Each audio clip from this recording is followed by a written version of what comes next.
Hello, buddy. My name is Luke Games, and welcome back to my review of the Fallout TV show. This is for episode 4, titled The Ghoul, I'm pretty sure. I'm going to start, as always, we're going to go straight through the episode, list off everything that I liked, everything that I didn't like, if there was any, and just talk about the TV show as it is and as it stands. Again, fantastic episode. Really, genuinely, a fantastic episode.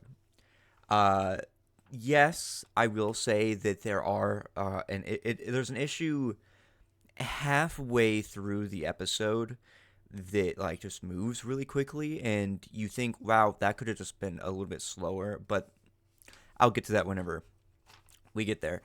We pick up with Howard and Lucy on their little side quest of getting sidetracked at every single moment, and one of the things that I really love about this TV show so far is that it really does encompass the soul of Fallout, especially in terms of game, like bringing the idea and the feel of the game to life.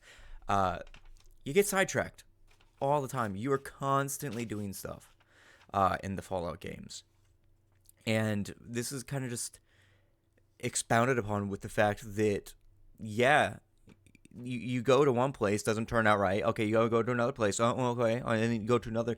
You know, I also want to mention we can have ugly ghouls. We have ugly ghouls. The ghouls that we see in this episode are a mix of everything we see throughout the entire franchise. There is a ghoul that you see in the background of in the background the super duper market that looks like a ghoul from one of the first Fallout games, one or two. Like it, they have like they're like they look ugly, right? But then you have Roger who looks closer to like a three ghoul, and then you have some of them that look like a New Vegas ghoul with a little bit more of a darker skin tone than the like bleached, almost greenish tint to them. And they also have like the cuts on their face. You know how like they all have that texture to their face.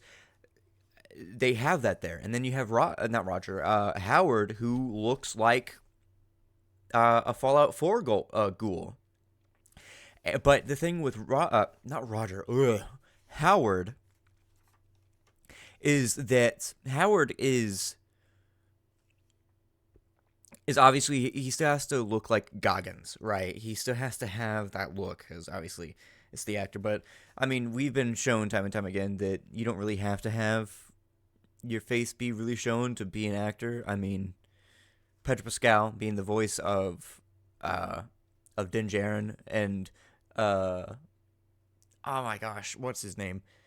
Um, I mean Sylvester Stallone and Dredd, or and Judge Dredd, and then the Dredd movie with how you only see the bottom half. So like we know that you can act without having your face be fully shown, and well, Goggins has like his entire face shown, and you can still see that he's a ghoul. He's not just a dude without a nose that has dark skin. You can see the piece of his ears missing. His skin's real wrinkly. It's got shit going on with it. It looks great, the prosthetics. Um, let's see. Yeah, also with Roger, because that's on this list, is 28 years is a long time ever since he started showing signs of becoming a feral. And to hold out for that long is crazy, unless it's been 28 years since he became a ghoul. Which I wonder what, like, this could have been said, and I just had never actually really gotten to experience it, or I've forgotten. Is that we don't know like the full process, or I don't, of like what it is. It just overnight, or is it like over time, or is it like you start seeing signs and then you count, or what is it? But Howard is like the oldest ghoul ever, right? He is after the nukes. He was alive for close to 30 years before um before the nukes dropped, or maybe even to his 40s, because he was a dad, and his daughter was also like pretty young, maybe like 8 or something, and then he became a ghoul, which might beat out the doctor that we see in 3, right? I have the name here. Desmond. Desmond might be older. Uh, because I looked at the Fallout wiki and it says that he's 250 years old, and Howard might beat him out by only a few years. And I like how they did this character as being one of the oldest ghouls in the universe, is because he's not like this big important character. He's just a bounty hunter. Like, we know that there are not pre-war, but like recent post-nuke ghouls, right? But most of them went feral. Most of them have gone feral by now, right? A lot of them haven't still survived this long. But to see one of them still surviving this long and was also a prolific figure beforehand is very cool. The Gulper is awesome. Wait, is that what it? Oh no, never mind. Gulper. Last episode, I said this creature. That's because of how the Vault Dweller has treated one of the Raiders. They're just calling him a creature. Like, you talking about rehab, but you're treating him like an animal. Like, genuinely referring to him as like an it and a creature and a thing and an animal. It's wild. People are getting upset, but like, that's fine. It's okay to be upset. Again, these Vault Dwellers feel like caricatures of humanity. They feel like caricatures of people because they're not taught to be human. They're taught to only be picturesque. That's why they don't swear. That's why they care about breeding. That's why they care about looks and vanity. But that's not something that adds on top of their humanity. That is their only form of humanity. Oh yeah. The ghoul pieces of the ghoul that are cut out and cut and like attached to the back was really interesting. Man, I'm trying. Wasn't it that like ghouls have new organs or something? Like they mutate and get new organs. I'm completely forgetting. Especially right now in the middle of this. But I have it listed here as ghoul sacks, and I thought that because that was one of the things that you see Howard eating, right? And it's cool to like see that that's paid attention to. I'm you, obviously a classic line from many different villains of the I'm you, but it's true. Like, she will turn into him at one point, maybe into a ghoul or what he's become or like an action and so on, because the wasteland turns. It turns everyone into something. And then the finger.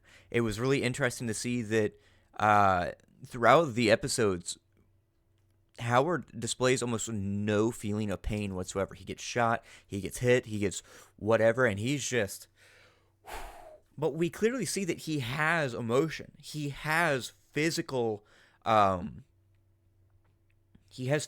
feeling. He just can't feel pain because like he can clearly taste. That's why he eats cherry tomatoes. He likes cherry tomatoes. He can taste alcohol because he feels relieved at the taste of alcohol and all these other things, but pain is one of the things that escapes him, and that really characterizes him. Let's see. I also honestly expected whenever he cut off Lucy's finger that he was gonna like pull a Sukuna and just eat it, right? But he didn't. Then we cut back to the Vault 33 and what was his name? I forget. But he puts down a plate and it's Spam, greens, and mixed vegetables. It's so weird. That's nuts.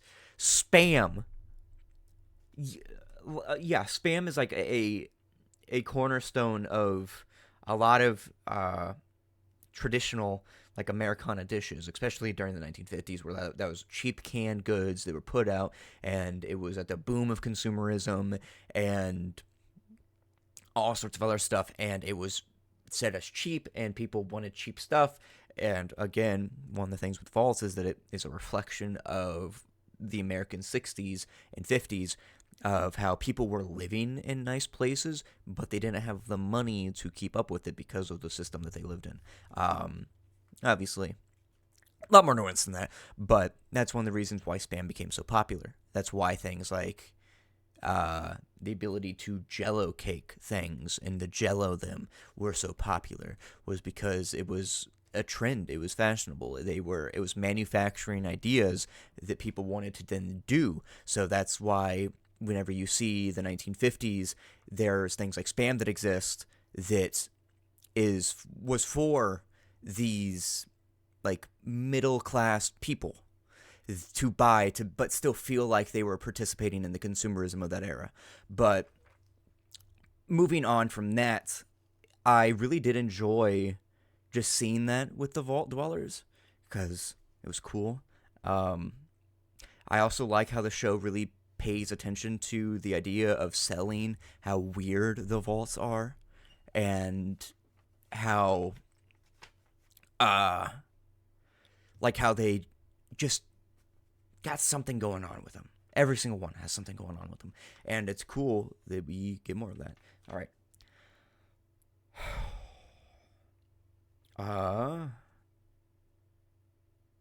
Oh, that's another one here. Is that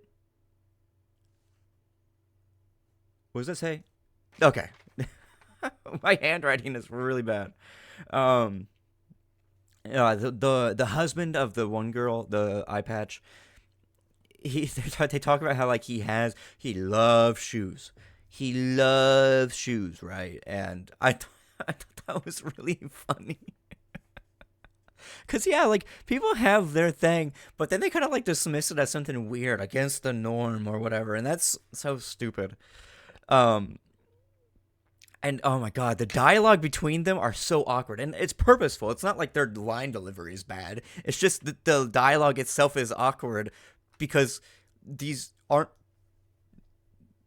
people that are peopleizing properly. All right, onto the next page. Oh yeah, and then she ties him up into her husband's stuff and makes him all look all good. He has like the scarf on. He has all this other stuff, and it's and they start role playing as the husband. He's like, "Yes, I am." And he's like, "Who's a wet girl?" Oh, and then her water breaks. I. It's so funny. Uh, what does this say? Oh, okay, yeah. We then get back to we then get back to Lucy inside the supermarket. It must be so weird for Lucy to see a supermarket, despite how like prolific they are, especially in today's world.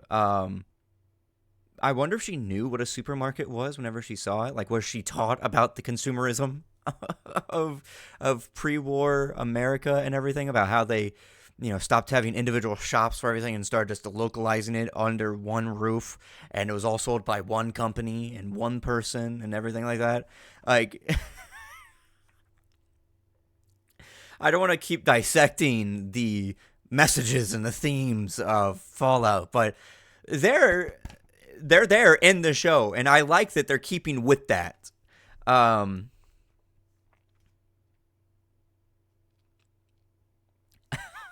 yeah.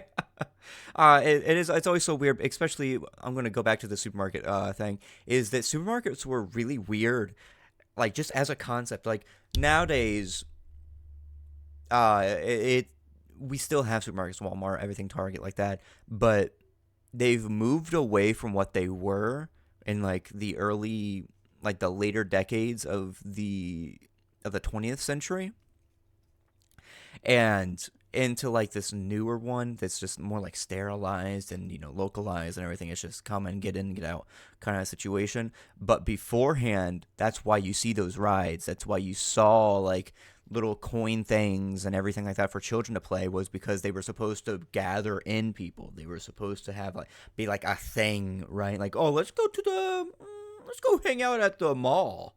I mean, malls are different, but like, let's go hang out at the supermarket and all this other stuff. And it's supposed to be like a thing, right? Not just, get in, get out like it is now. What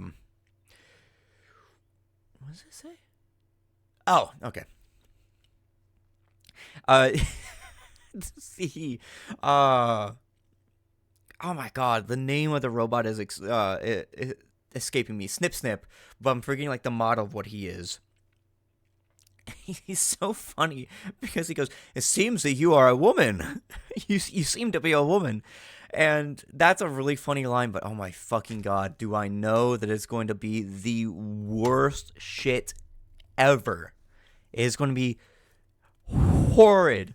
Like, a lot of times, especially with modern shows, are things like forced to be memeable so that there's retention and viewership to keep things going forward and to have like memorability. I mean, I remember hearing people talk about how in the newest Avatar live action, like the way everything is shot and everything stays in frame seems like it's supposed to be put onto a phone when scrolling, which, oh my God. But like that line is so naturally funny that I feel like it will definitely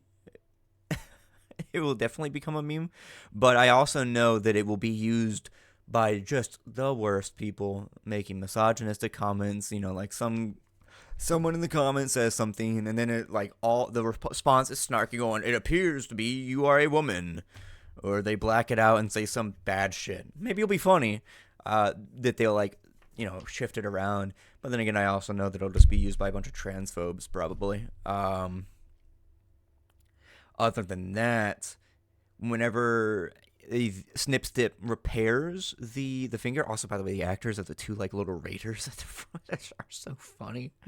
Uh, that one actor that's on the left he's so like distinguishable, right? You always spot him as, oh, it's that guy, right? But I like the color of her finger, right? I like how the rest of her hand is normal, like normal colored, skin tone colored, but then in the other one is just rotted or like deep gray. And it adds like a cool little look to her design. I love it whenever like designs have that one piece of them that like makes them stand out or has them look unique. Sometimes it's a ring, sometimes it's an accessory, sometimes it's like a piece of clothing, or sometimes it's even something physical, right? A scar or a color or like say something like the finger. And I think that's really cool. Oh, and then we go back to the vault, and it's really funny seeing the prison infrastructure that is basically already in place. Like there's sign-in gates and sign-in desk for a library, of having checkpoints of bzz in, bzz out, and all this other stuff. It's really funny that I guarantee that there's like something in the menu like, do you have a problem? You can make a prison. Use the library reading area. It's perfect. And it's like in that language that makes it so palatable and nice to be like, oh, just yeah, we have stuff already made for prison because we know you're going to encounter problems. uh Yeah, already there because of the gates, and of course, 32 was up to some shit. I kind of figured that it had to be something. Had it had to be something going on. It couldn't just be like a communal tri colony sort of experiment. It had to be something more. And I like that the show is running with that, because obviously the show isn't long enough for us to experience another vault that we come across and then find out as like a mystery. I just dropped my pencil. Um, So we have to have that be involved with the already pre-established vault. And so far, the show is great at doing that. It is fantastic at taking ideas that would be present out over multiple hours of gameplay and coming across stuff and putting it into the show in a digestible and also not diuretic. What's it called? When something is naturally in the world, right? Like how there's ambient music in a video game, but the ambient music is baked into the scene or something like that. Diegetic. That's what it is. Yeah, diegetic. And it's really cool to see that like is diegetically input into the show. Let's see what's next. Oh, they go into not Site 32, the Vault 32, and it really is interesting that like all the other vaults are closed off, and there is still Vault 31, right? And we haven't seen anyone from Vault 31. Hell, we don't even know if they said anything for Vault 31, or maybe they did. We don't know, but like I might have completely just missed it. But there's 3 vaults, and apparently there's like one's down, but no one knew because they never communicated with the others. And then there's 33 and they attacked on 33, but we don't know if 34 knew about it or not, or 30, or however it. Yeah, 31, 32, 33. Yeah, it'd be that way. Um, I wonder if it was potentially like the plague that they talked about. It was one of the manufactured things. But it's clearly supposed to be representing like the rat utopia experiment, where they just kind of like let rats do things, and then over time it just like kind of see how it develops on its own, independent, and so on. Um, have everything just see how society plays out, and it's like we will rebuild society, but blah blah blah blah. The funny bodies are so funny.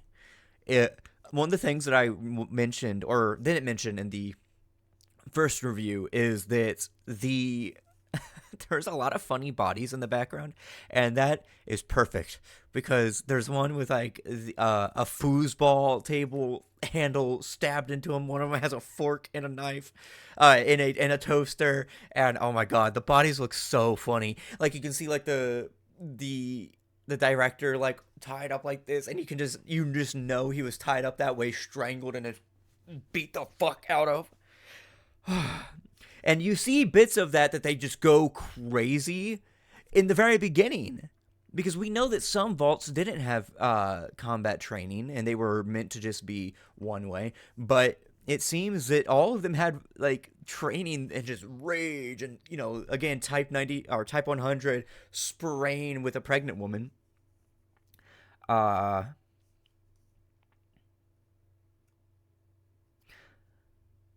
see. Oh yeah, that's actually really cool. Is that Lucy, whenever she's put into a situation that is super dire and really shows her how bad the world is, and she's forced to become a part of that world.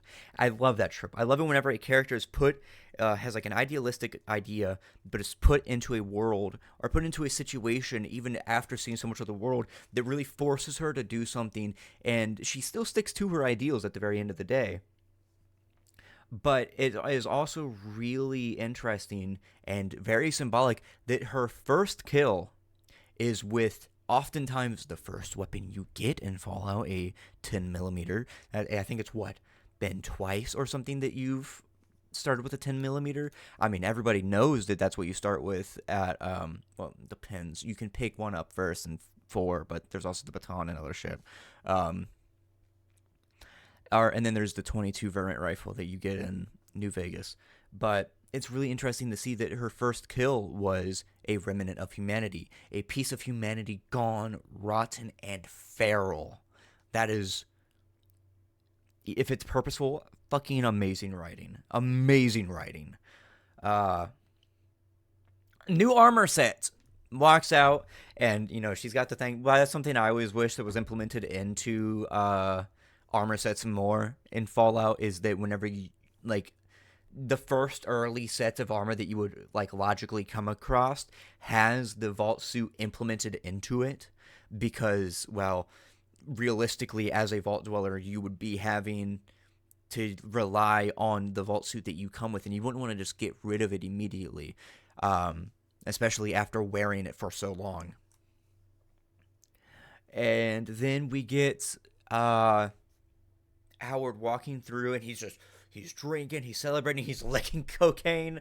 Oh, I forget exactly what drug it was. I also like that you see like the Rad-X blood bag on the table, and he's drinking. He's drinking water. He's drinking like what looks like tequila or vodka from glass bottles. He's doing all this other stuff, and then he sees the disc of one of his films, the film that he was playing in the very beginning, and he plays it, and it turns out that despite not liking the way that it turned out, he still went through with the propaganda film, and he still made it. And it ends on the line of, "I hope you enjoy lead, you commie bastard." And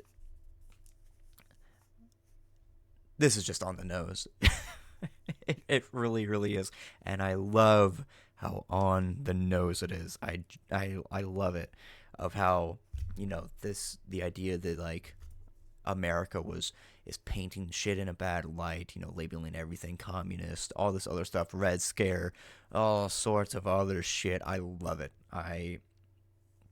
And then we also get to see the like he just sits there and he's like,